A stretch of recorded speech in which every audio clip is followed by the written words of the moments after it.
चलिए, सबको good evening. तो आज का टॉपिक हमारा है बौद्ध धर्म, ठीक है, जिसमें गौतम बुद्ध के बारे में हम लोग पढ़ेंगे और बौद्ध धर्म में क्या, बौद्ध धर्म के कौन प्रचारक थे, ठीक है। लास्ट क्लास में हम लोग पढ़े थे कौन सी, वैदिक काल या वैदिक सभ्यता, लास्ट क्लास में हम लोग पढ़े थे, ठीक है। वहां 4 वर्णों के बारे में पढ़े थे। कौन कौन सा 4 वर्ण कौन कौन से वैदिक काल में? ब्राह्मण, क्षत्रिय, वैश्य और शूद्र, 4 वर्णों के बारे में पढ़े। उसके बाद यहाँ पे नया धर्मों का उदय होता है, एक बौद्ध धर्म और एक जैन धर्म। तो आज का टॉपिक हमारा बौद्ध धर्म का है, फिर नेक्स्ट हम लोग पढ़ेंगे जैन धर्म के बारे में, ठीक है। तो बौद्ध धर्म किससे रिलेटेड है? गौतम बुद्ध से। बौद्ध धर्म किससे रिलेटेड है? गौतम बुद्ध से। और जैन धर्म महावीर स्वामी। जैन धर्म महावीर स्वामी। तो आज का टॉपिक हमारा बौद्ध धर्म है, ठीक है। देखिए, बौद्ध धर्म जो था ना, वो 6वीं शताब्दी में बौद्ध धर्म का उदय हुआ। कब हुआ था? 6वीं शताब्दी में, ठीक है। 6वीं शताब्दी में नए धर्मों का उदय हुआ, जिसमें से बौद्ध धर्म भी एक इसका हिस्सा रहा, जिसमें से 2 समुदाय के लोग पाए गए, 2 संप्रदाय के लोग पाए गए। कौन कौन? तो एक आस्तिक थे और एक नास्तिक थे। एक आस्तिक और एक नास्तिक। आस्तिक क्या होता है? आस्तिक और नास्तिक नहीं पता है? नास्तिक का मतलब होता है कि जिसमें भगवान को जो नहीं मानता है, और आस्तिक जो भगवान को मानते हैं। कहता है ना, ये नास्तिक है, ये लोग भगवान को, ये लोग नहीं मानते थे, ये लोग धर्म को मानते थे, भगवान में ये विश्वास नहीं रखते थे। और ये जो आस्तिक संप्रदाय के लोग होते हैं, वो भगवान में विश्वास रखते हैं। सुने होंगे, कोई भगवान को नहीं मानता है तो क्या बोलते हैं कि नास्तिक है पूरा, ठीक है, नास्तिक है। तो ये नास्तिक संप्रदाय के लोग थे, और ये जो गौतम बुद्ध थे, ये भी नास्तिक संप्रदाय के थे। ये लोग अपने जैसे भगवान को नहीं मानते थे ये लोग, इनका था धर्म है, धर्म के हिसाब से उपदेश जो होता था उसको ये लोग मानते थे, ठीक है। अब पढ़ेंगे हम लोग गौतम बुद्ध के बारे में। तो इनका पहले परिचय देखते हैं, गौतम बुद्ध कौन थे। तो गौतम बुद्ध का जन्म 563 बीसी में हुआ था। कब हुआ था? 563 बीसी में। 563 ईस्वी में। कहा? तो लुम्बिनी एक वन कह सकता है, लुम्बिनी एक वन था, वहां पे कपिल वस्तु, ये कहाँ पड़ता है? नेपाल में। आज के नेपाल में है कपिल वस्तु, वहां हुआ था। और इनके जो पिता थे ना, इनके पिता कपिल वस्तु के राजा थे। कौन थे? कपिल वस्तु के राजा। इनका जन्म हुआ था। इनकी जो माता थी, इनकी माता महामाया, जिनको माया देवी के नाम से भी जाना जाता है, इनकी माता महामाया थी। वो अपने गांव जा रही थी, अपने घर जा रही थी। उसी समय इनको वन में, लुम्बिनी वन में एक पुत्र को जन्म देती है, जिनका नाम सिद्धार्थ था। और बाद में वो आके गौतम बुद्ध बने। क्या नाम था इनका? पहला सिद्धार्थ नाम था, बाद में आके ये गौतम बुद्ध बने, ठीक है। तो कब जन्म हुआ था? 563 बीसी में। याद रखेंगे ये कहा? तो लुम्बिनी। और लुम्बिनी कहाँ है? कपिलवस्तु नेपाल में, ठीक है।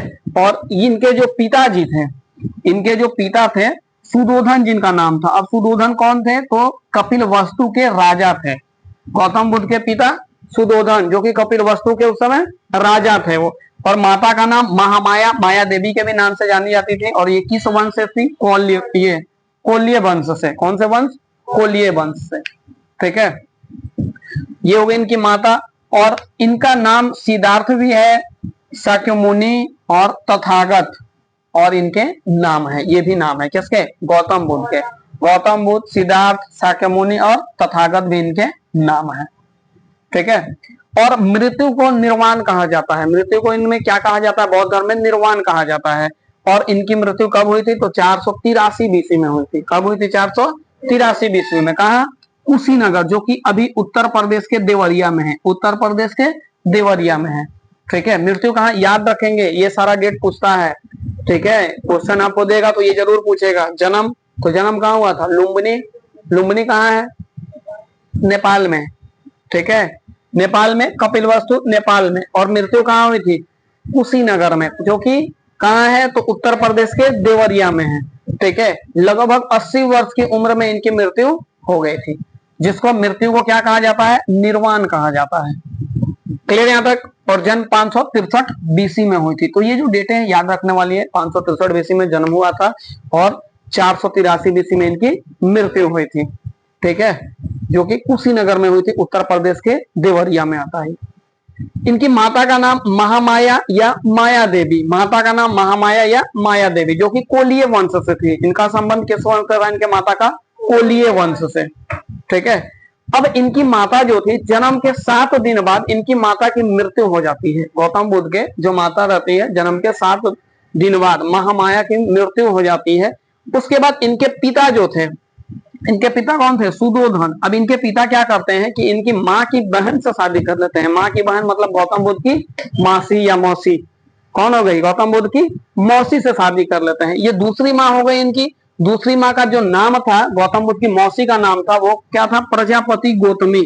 प्रजापति गौतमी ये गौतम बुद्ध की मौसी थी, और या दूसरी माँ भी आप कह सकते हैं, या सौतेली माँ कह लीजिए।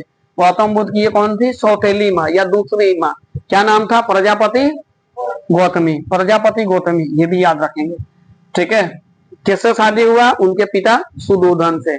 इन्होंने दूसरी शादी कर ली ताकि बच्चे के अच्छे से देखभाल हो पाए। अब 7 दिन की आयु में 7 दिन की मात्र ये थे, और इनकी माता का निर्धन हो गया। माँ की मृत्यु हो गई थी, ठीक है। क्लियर यहां तक? अब इनका जो था ना, एक जैसे कुंडली दिखाते हैं हम लोग, बच्चा होता है तो कुंडली दिखाया जाता है कि बच्चा का भाई भविष्य क्या है, देखा जाता है। अब उस केस में क्या हुआ कि इनकी भी कुंडली, इनके पिता सुदोधन द्वारा कुंडली दिखाई गई। तो इनके कुंडली में जो कुंडली देखने वाले ने क्या बोला, तो पंडित जी होते हैं अक्सर कुंडली देखते हैं, तो पहले ही भविष्यवाणी कर दी जाती है कि आपका बच्चा आगे चल के ये बनेगा, ये बनेगा। तो इनकी जब कुंडली दिखाई गई, पिता सुदोधन ने कुंडली दिखाया, तो कुंडली में क्या बोला गया? तो इनके कुंडली में ये बोला गया कि आपका जो बेटा है आगे चल के या तो चक्रवर्ती राजा बनेगा, या फिर चक्रवर्ती राजा बनेगा, या फिर समझ लीजिए कि घर द्वार सब कुछ त्याग देगा, घर द्वार सब कुछ त्याग देगा, ठीक है। या तो राजा बनेगा, या सब कुछ त्याग के सन्यासी बन जाएगा, या तो बड़ा चक्रवर्ती राजा, नहीं तो सन्यासी बनेगा। अब ये बात सुन के कोई भी घबरा जाता है। अगर आप लोग के मान लीजिए कुंडली दिखा दिया गया है, और कोई भी सन्यासी बोल देता है कि आपका बच्चा ये करेगा, चाहे आपके बच्चे का जीवन 10 साल ही है, 15 साल ही है, तो कोई भी पेरेंट्स घबरा जाएंगे। उसी तरह इनके जो पिता थे, इनके पिता भी घबरा गए। सुदोधन जो इनके पिता थे, अब इनके पिता के मन में भी बहुत सारी धारणाएं आने लगी। एक ही पुत्र थे सुदोधन के, एक ही पुत्र गौतम बुद्ध थे। अब किसी का भी रहता है भाई, उस समय क्या था कि राजवंश चलता था, हम राजा तो हमारा बेटा भी राजा होगा। तो इनके मन में भी ये आई कि बेटा हमारा इतना बड़ा साम्राज्य है, बेटा संभालेगा, बेटा राजगद्दी पे बेटा बैठेगा तो अच्छा है हमारे लिए। और अगर बेटा सन्यासी बन जाता है, कोई माँ बाप चाहता है कि बेटा सन्यास ले ले? नहीं। अभी का राजनीति में क्या है, अगर अभी के राजनीति में कि एक नेता रहता है तो चाहता है कि वो हमारा खानदानी चले, सीएम मुख्यमंत्री बन गया तो खानदानी चले। एक वो वार्ड में जीत जाता है तो चाहता है कि खानदानी चले, हम वार्ड में जीता, हमारा बेटा जीते। तो ये तो राजा ही थे, तो इनकी ये इच्छा थी। इसलिए क्या किया गया कि 16 साल की उम्र में इनकी विवाह करा दी गई। देखे होंगे कि घर में होता है कि अगर बच्चा ज्यादा इधर उधर कर रहा है तो उसका विवाह करा दिया जाता है ताकि उससे वो शांत रहे, ठीक है। अपना शादी ब्याह हो जाता है तो घर बार देखना। अब इनकी 16 साल की उम्र में शादी करा दी गई ताकि सन्यास के बारे में ये सोचे भी नहीं। वो जो देखा था कुंडली में 2 बात निकली थी कि एक तो चक्रवर्ती राजा बनेंगे, नहीं तो दूसरा सन्यासी बनेंगे। तो 16 साल की उम्र में शादी करा दी गई ताकि घर बार के बारे में देखे और सन्यासी न लें। अब इनके साथ क्या हुआ था, इनकी जो पत्नी थी वो यशोधरा। कौन पत्नी थी? यशोधरा। और यशोधरा से एक पुत्र होते हैं इनके, जिसका नाम होता है राहुल। अब पुत्र होने के बाद और बंधन में बंध जाते हैं। अब इनका बेटा हो जाता है, एक तो पत्नी शादी ब्याह हो गया, थोड़ा सा मोह माया आएगा, पुत्र हो गया और ज्यादा मोह माया बढ़ने लगता है। तो लगा राजा को भी, इनके पिता को भी लगा, सुदोधन को, कि अब तो हमारा जीवन और इस बेटा का जीवन सफल लग रहा है आने वाले समय में, क्योंकि पुत्र का और पत्नी का मोह माया है, इसको त्याग के ये सन्यासी तो नहीं बन पाएगा।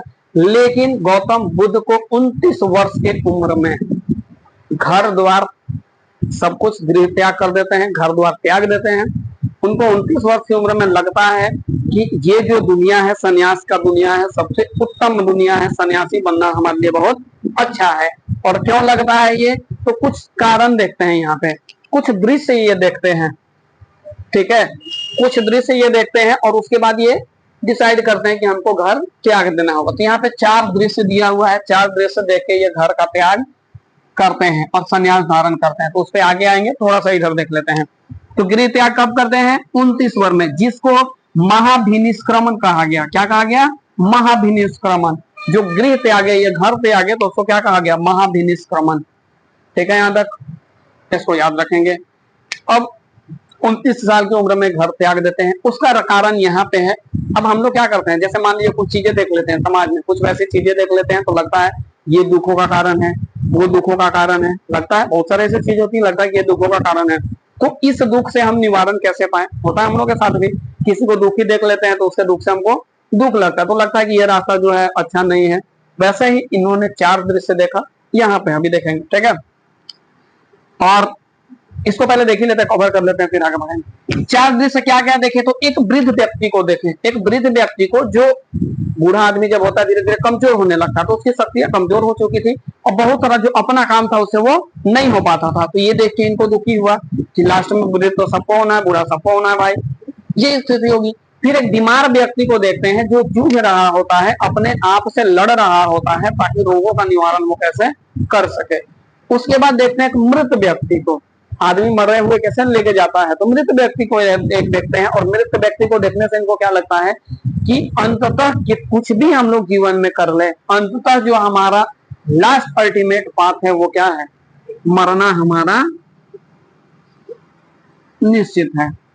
आप जीवन में कुछ भी कर ले, मरना सबको निश्चित है, आप भी मरिएगा, जो देख रहे हैं वो भी मरेगा, एक दिन सब मरेगा, है ना। तो मरना जीवन में निश्चित है, तो इनको लगता है कि मृत्यु तो आखिरी सत्य है ही, इसको हम लोग कभी नकार नहीं सकते हैं और इससे कभी हम लोग वंचित नहीं रख सकते हैं, जो आया है उसको जाना है। लास्ट में चौथा जो दृश्य देखते हैं वो देखते हैं एक सन्यासी का, एक सन्यासी का जो बहुत खुश रहता है सन्यासी। अब यहीं से इनके मन में आ जाता है, जैसे हम लोग क्या करते हैं, चल जाते हैं यूट्यूब पे, इंस्टा पे चल जाते हैं ना, और जाकर देखते हैं, रील्स देखते हैं। तो जीवन में, अपने जीवन काल में जो वो 50-20 एक दिन में 200 फोटो लेता है, या एक महीने के अंदर 200 फोटो कोई लेता है, 200 फोटो में से 2-4 को बढ़िया आ जाता है, उसी को अपलोड कर देता है अपने जीवन काल की। और हमको लगता है कि उसके जीवन काल की जो है ये अपने जीवन में बहुत खुश है वो, लेकिन एक्चुअली में वैसा होता नहीं है। तो इनको भी इससे लगा कि एक सन्यासी इन्होंने देखा, और सन्यासी को देखा कि प्रसन्न है, वो रास्ते से जा रहा था, उसको दुखों का कोई कारण नहीं था, क्योंकि दुखों का मूल कारण क्या है, इच्छा, तृष्णा। जब आदमी के अंदर इच्छाएं होती है, जब आदमी के अंदर तृष्णा आती है, तो दुखों का मूल कारण वही होता है, इच्छाएं। एक होती है नॉर्मल इच्छाएं और एक होती है कि हमारे पास ये गाड़ी आ जाए, दूसरे का देख लेते हैं, तभी दुख का मूल कारण है, यही होता है ना। और कुछ है दुख का मूल कारण नहीं है, इच्छाएं है। तो अब इनको जो था ना, अब ये सन्यासी मतलब शुरू से ही इनका ये इच्छा था कि लोगों से दूर रहना। एक होता है आदमी की, देखिएगा घर परिवार में होता भी है, तो लोगों से अकेले रहना, उसको दूर रहना पसंद आता। तो इनका सेम कहानी यह था गौतम बुद्ध का, लोगों से दूरी बना के, वो लोगों से दूरी बना के मतलब एक अपना अकेला सा रहना, और जब भी होना तो बगीचे में जाकर बैठ जाना, अकेले में बैठ के चिंतन करना, ये ऐसा करते रहते थे। तो वही एक बगीचे में जाकर बैठे हुए थे और बैठ के ये दृश्य ये देखे, 4 दृश्य देखे। अब यहीं से इनके जीवन में परिवर्तन आता है और यहीं से इनके जीवन में लगता है कि अब हमको संन्यास धारण कर लेना चाहिए, अब हमारे लिए संन्यास बहुत ही जरूरी है। क्या क्या दृश्य, 4 दृश्य देखते हैं, अब इससे भी क्वेश्चन आता है, तो इसको ध्यान रखेंगे एकदम। क्या क्या, पहला वृद्ध व्यक्ति, दूसरा बीमार व्यक्ति को देखते हैं, तीसरा मृत व्यक्ति को, चौथा सन्यासी को, जो कि सन्यासी बहुत ज्यादा ही प्रसन्न रहता है, खुश रहता है। तो तीनों में इनको क्या दिखा, ये तीनों क्या है, दुख है, तीनों क्या है, दुख है, तीनों दुख है ना। और ये प्रसन्न का जो साधन है वो है सन्यास, प्रसन्नता का जो साधन इनको क्या मिला, सन्यास, मतलब खुशी रहना है तो सन्यास आप ले लीजिए। अब यहीं से इनकी जो सन्यास की धारणा चालू होती है, यहीं से होती है। तो ये 4 दृश्य क्लियर है पूरा, इसको याद रखेंगे क्योंकि इससे आता है। उसके बाद इधर आ जाएंगे। अब सन्यास धारण करने के लिए गौतम बुद्ध ने पूरे परिवार को छोड़ के रात में निकले थे, अपने घर द्वार सबको छोड़ के, जबकि अगर उनको लगता तो राजा का पुत्र राजा ही बनने वाले थे, तो उनके लिए बहुत आरामदायक चीज था कि हमारे पिताजी राजा हैं, तो कोई चाहेगा कि हम आर्मी में जाए, चाहे कुछ भी करें, कभी नहीं चाहेगा। सन्यास लेना चाहेगा, कभी नहीं चाहेगा। तो 29 वर्ष की उम्र में घर का त्याग कर देते हैं और इनके पत्नी बाल बच्चे सब सोए रहते हैं, तो रात में सबको छोड़ के ये घर से बाहर निकल जाते हैं और उसी समय ये सन्यास ले लेते हैं। अब इनके कुछ गुरु मिलते हैं। अब पहले आप देखे होंगे कि सन्यासी जो भी होते थे, तो गुरु से क्या होता है कि गुरु से ये ज्ञान लें, गुरु से ज्ञान ग्रहण करें। तो इनके 2 परम गुरु हुए, कौन कौन, एक अलार कलाम थे, एक अलार कलाम थे। कहाँ के थे, तो ये वैशाली के थे। एक अलार कलाम इनके गुरु हुए, कहाँ के, वैशाली के। और दूसरे जो गुरु थे वो थे उद्धक रामपुत्र, उद्धत रामपुत्र। ये कहाँ के थे? राजगिरी के। कहाँ के थे? राजगिरी के। दो गुरु हुए, एक कौन? अलार कलाम और दूसरा उद्धत रामपुत्र। अलार कलाम कहाँ के थे? वैशाली के। और उद्धत रामपुत्र राजगिरी के थे। ठीक है, राजगिर या राजगीर, अभी राजगीर चलता है, उस समय राजगिरी था, तो हर जगह राजगिरी ही मिलेगा। राजगिर का मतलब जो पटना वाला राजगीर है, पटना की तरफ। तो क्लियर है?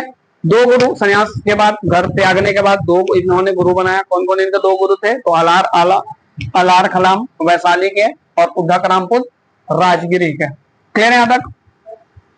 अब इसके बाद इनसे भी इनको लगा कि, इन गुरुओं से भी लगा कि ज्ञान का प्राप्ति अभी तक हमने नहीं करा है, अभी तक हमें ज्ञान की प्राप्ति नहीं हुई। जैसे अभी पढ़ते हैं, 2-3 किताब पढ़ लिए, 3 किताब पढ़ लिए, 4 किताब पढ़ लिए, लेकिन उससे लगता क्या है आपको कि अभी भी हम संतुष्ट नहीं हो। पढ़ने वाले को लगेगा, अब जो नहीं पढ़ने वाला रहेगा, किताब का एक पेज पलटेगा, लगेगा पूरा खत्म, अब इस किताब में कुछ है नहीं। तो वैसे ही इनको ज्ञान की प्राप्ति करनी थी।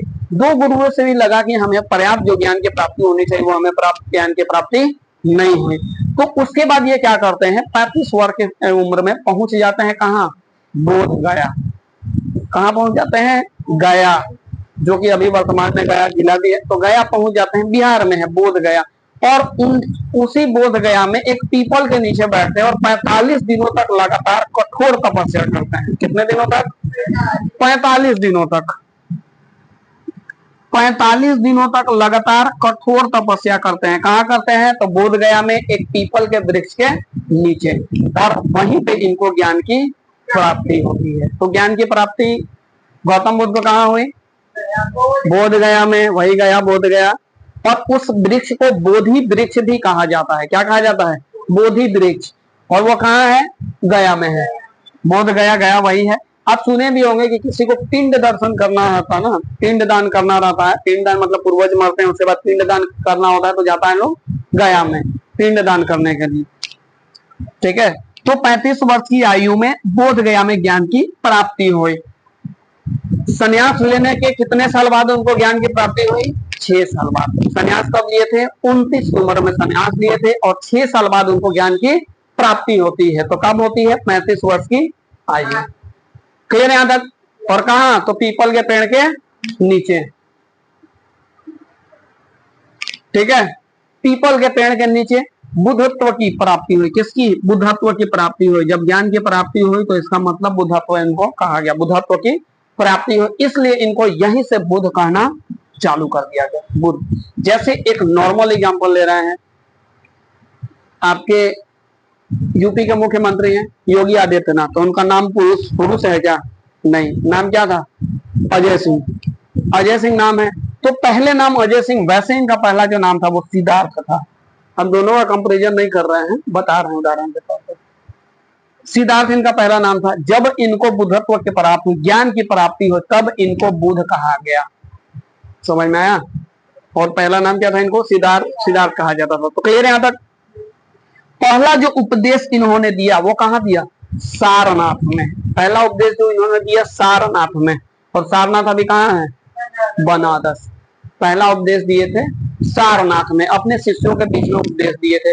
अब बाद में यहाँ से क्या हुआ कि जब इनको ज्ञान की प्राप्ति हो गई तो ये धर्म का प्रचार और धीरे धीरे बौद्ध धर्म का प्रचार भी करने लगे। और पहला उपदेश दिए थे सारनाथ में। अभी कुछ सभाएं भी उनके बाद हुई थी, उनके मृत्यु के बाद कुछ सभाएं भी हुई, जिसमें कुछ चेंजेस हुआ, तो यहाँ पे अभी नहीं है। अगले क्लास में हम लोग पढ़ेंगे, अगले वीडियो में हम लोग देखेंगे सभाएं के बारे में, क्योंकि एक बार में पढ़ना संभव नहीं होगा, वीडियो बहुत लंबा हो जाएगा। तो यहाँ तक क्लियर है? ये बहुत सिंपल चीज है, एक कहानी की तरह पढ़ते जाइएगा, आसानी से सारा दिमाग में बैठा हुआ रहेगा। समझ में आ रहा? अब इधर आ जाइए, इनका जब इन्होंने उपदेश देना चालू किया तो धीरे धीरे शिष्य बनते जाते हैं। जैसे कि कह लीजिए कि कोई टीचर पढ़ा रहा है तो उसका धीरे धीरे फ्लोवर बढ़ते जाता है। अब फ्लोरों में से अब जैसे क्लास में पढ़ा रहे हैं तो क्लास में होता है ना कि कोई एक खास शिष्य हो जाता है, वैसे ही इनके कुछ शिष्य हो गए। 5 ब्राह्मण शिष्य थे। 5 ब्राह्मण शिष्य में से 2 प्रमुख शिष्य इनके हुए, एक आनंद और दूसरा देवदत्त। एक आनंद और दूसरा देवदत्त। तो जो देवदत्त थे ना, इनके खुद के चचेरा भाई थे। कौन? देवदत्त। इनके खुद के चचेरा भाई थे देवदत्त, वो इनके शिष्य बन गए, और वो भी परम शिष्य बन गए। पहला आनंद, फिर दूसरा देवदत्त। कुछ प्रमुख शिष्य होता है, जैसे फुलवा तो बहुत तो रहते हैं, ये प्रमुख इनका शिष्य होता है, एक देवदत्त और एक आनंद। ठीक है, देवदत्त कौन थे? तो इनके खुद के चचेरा भाई थे। ठीक है, अब यहाँ पे जो वैशाली का बात आता है, एक था ना इनकी मत, आगे पढ़ेंगे, ये प्रजापति गौतमी जो थी, तो यहाँ तक क्लियर है पूरा। शिष्य बन गए आनंद और एक देवदत्त, परम शिष्य इनके बन गए। 4 दृश्य बता दिए, वृद्ध व्यक्ति, बीमार व्यक्ति, मृत व्यक्ति और एक सन्यासी के बारे में इन्होंने देखा, और उसके बाद से ये सन्यास धारण कर लिया। अब बुद्ध के जीवन के 5 महान अवसर और उनके प्रतीक हैं। यहाँ पे बुद्ध के जीवन के बारे में 5 महान अवसर दिया हुआ है और उनके क्या क्या प्रतीक है। ठीक है, अब उनका जन्म जो हुआ था वो कमल और सांड का प्रतीक है। जन्म जो हुआ था, ठीक है, घटना क्या थी? जन्म, कमल और सांड का प्रतीक। ये माना जाता है कि जैसे वो जन्म लिए थे तो जन्म लेने के बाद 7 कमल के फूल जो होते हैं उससे वो चले थे, तो इसलिए कमल और सांड का प्रतीक यहाँ पे माना जाता है। गृह त्याग, जब घर की त्याग किया था उन्होंने, तो घर की त्याग घोड़ा से किए थे, मतलब घोड़े से निकले थे घर छोड़ के, इसलिए यहाँ पे गृह त्याग में क्या माना जाता है? प्रतीक घोड़ा। ठीक है, ज्ञान, अब ज्ञान कहाँ मिला था? बोधि वृक्ष, बोधि वृक्ष के नीचे या पीपल। ज्ञान का क्या प्रतीक है? तो बोधि वृक्ष या पीपल, दोनों में से कोई ऑप्शन दिया रहेगा तो वो मान लेंगे बोधि वृक्ष, नहीं तो पीपल। पहला उपदेश, अब जो उपदेश दिए थे पहला कहाँ दिए थे? पहला उपदेश कहाँ दिया? सारनाथ में दिया था। इतना जल्दी जल्दी बोलेगा लगता तो कहानी हो जाएगा। अब ज्ञान का जो प्रतीक था वो क्या था? बोधि वृक्ष, गृह त्याग का घोड़ा, जन्म का कमल और सांड। पहला उपदेश जो था उनका, उसका प्रतीक धर्म चक्र या चक्र। पहला उपदेश का जो प्रतीक था वो धर्म चक्र। निर्वाण का जो प्रतीक था वो है स्तूप। निर्वाण का मतलब मृत्यु, मतलब मृत्यु को प्राप्त होना, उसको बोला जाता है बौद्ध धर्म में निर्वाण। तो निर्वाण का प्रतीक क्या था? स्तूप। ठीक है, बहुत सारा स्तूप है और नेपाल में बहुत ज्यादा स्तूप है, फेमस स्तूप भी है नेपाल में। क्लियर यहाँ तक? अब इसके साथ साथ बुद्ध के जो शिष्य होते थे, अब एक संघ होता था, जैसे मठ अभी कहा जाता है, मठ उस समय होता था। मठ में क्या था? जैसे संघ का मतलब एक प्रचारक, उस धर्म के जो प्रचारक होते थे, जैसे अभी आरएसएस है, राष्ट्रीय स्वयं संघ बोला जाता है आरएसएस को, वैसे उस समय भी संघ होते थे। तो इनके संघ थे, संघ में अनुयायी होते थे उनके साथ, जैसे नेताओं का भी कैसे फॉलोअर है वैसे फॉलोअर उनके प्रचार प्रसार में रहते थे, और बहुत सारे संघ धीरे धीरे वो बनाते गए और उसमें बहुत लोग जुड़ते गए। तो अभी तक उनके संघ में जो थे वो केवल पुरुष थे। कौन थे? पुरुष। उनके संघ में अभी तक कौन थे? केवल पुरुष। बाद में संघ में महिलाओं को जोड़ा गया। किसके कहने पे? तो उनके शिष्य आनंद के कहने पे महिलाओं को संघ में जोड़ा गया। किसके कहने पे? उनके शिष्य आनंद के कहने पे। आनंद ने कहा कि महिलाओं को भी संघ में हम लोग जोड़ सकते हैं, महिलाओं को भी संघ में हम लोग को जोड़ा जाना चाहिए। ठीक है, अब बुद्ध का कहना था कि अगर महिलाओं को संघ में हम लोग जोड़ते हैं तो बौद्ध धर्म है वो ज्यादा तक लास्ट नहीं करेगा, बहुत जल्दी बौद्ध धर्म खत्म हो जाएगा। तो गौतम बुद्ध भी मानते थे उस समय कि महिलाओं को संघ में शामिल नहीं करना चाहिए, लेकिन उन्होंने यहाँ किसके बल पे शामिल किया? किसके कहने पे? तो अपने शिष्य आनंद का बात रखते हुए महिलाओं को बौद्ध धर्म में शामिल किए। नहीं तो उनको भी पता था कि महिलाओं के पास दिमाग कितना है। ठीक है, क्लियर यहाँ तक? अब बौद्ध धर्म में जब महिलाएं शामिल हुई तो जो उनकी प्रथम शिक्षा हुई वो हुई उनकी सौतेली माँ या उनकी मौसी। कौन थी वो? उनकी माँ प्रजापति गौतमी। प्रजापति गौतमी, उनकी मौसी जो थी वो बौद्ध धर्म की पहली शिष्या उनकी बनी। ठीक है, वो संघ में जो जुड़ी तो पहली शिष्या उनकी हुई बौद्ध धर्म में। महिला शिष्य प्रजापति गौतमी, उनकी जो सौतेली माँ थी, उन्होंने बौद्ध धर्म में पहला शिष्य उनको बनी।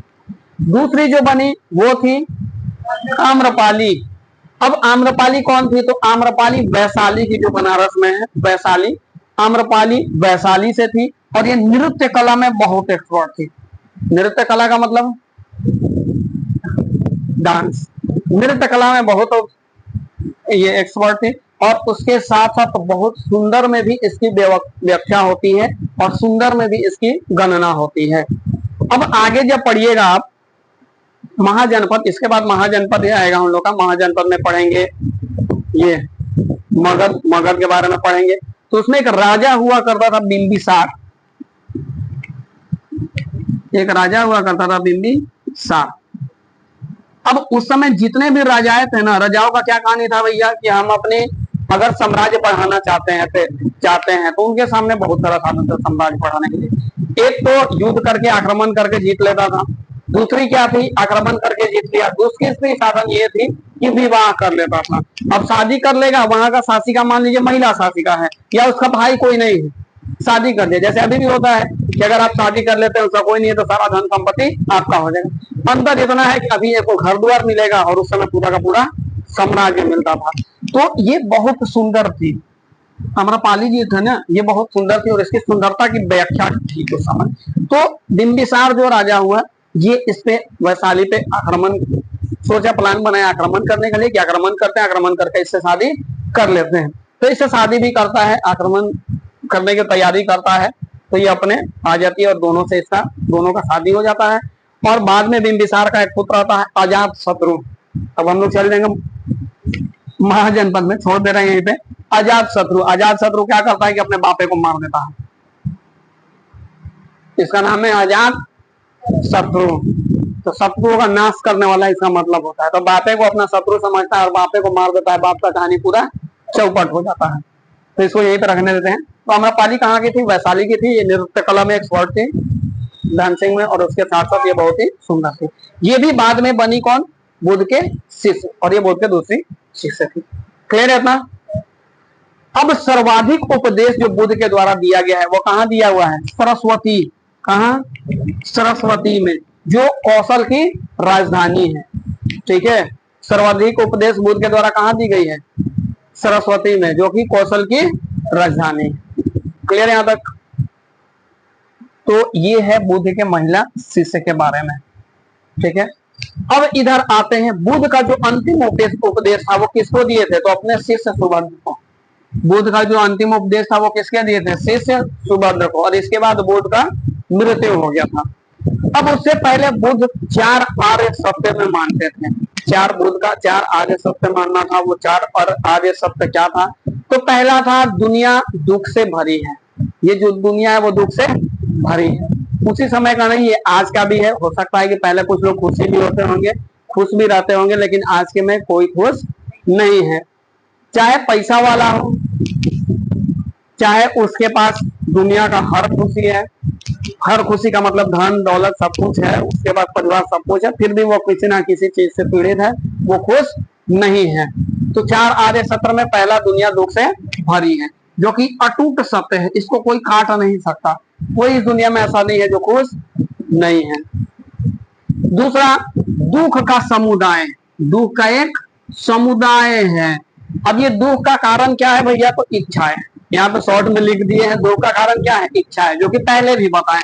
तृष्णा जिसको कहते हैं, तृष्णा और इच्छा जो होती है, हमारा दुख का मुख्य कारण क्या होती है, तृष्णा या इच्छा है। अगर हमको लालच रहता है, लालच भी आप कह सकते हैं कि ये चीज हमारे पास हो जाए, जो है वो पर्याप्त है, जो है आपके पास वो पर्याप्त है।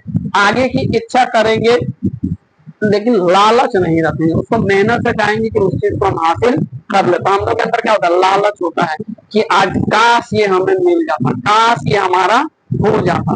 वो जीवन में काश नाम का शब्द केवल होता है लूडो और छक्का में। वहीं पे होता है ना, लूडो जब डाइस प्ले करते हैं, लूडो और छक्का जो खेलते हैं तो क्या बोलते हैं, लूडो गेम।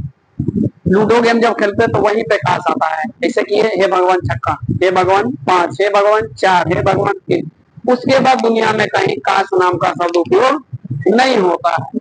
और काश लग भी जाता है तो आपके मेहनत के बदौलत रहता है। और काश कोई चीजें आपको मिल भी जाती है तो बहुत समय तक आपके पास टिकती नहीं है। तीसरा, दुख निरोध, मतलब दुख का अंत भी है। क्या सत्य था तीसरा, दुख निरोध, दुख का अंत भी है, दुख का अंत भी किया जा सकता है उसके उपायों लगा के। चौथा आता है दुख निरोध मार्ग, दुख निरोध मार्ग, दुख से बचने का भी मार्ग है, दुख से बचने का भी रास्ता है।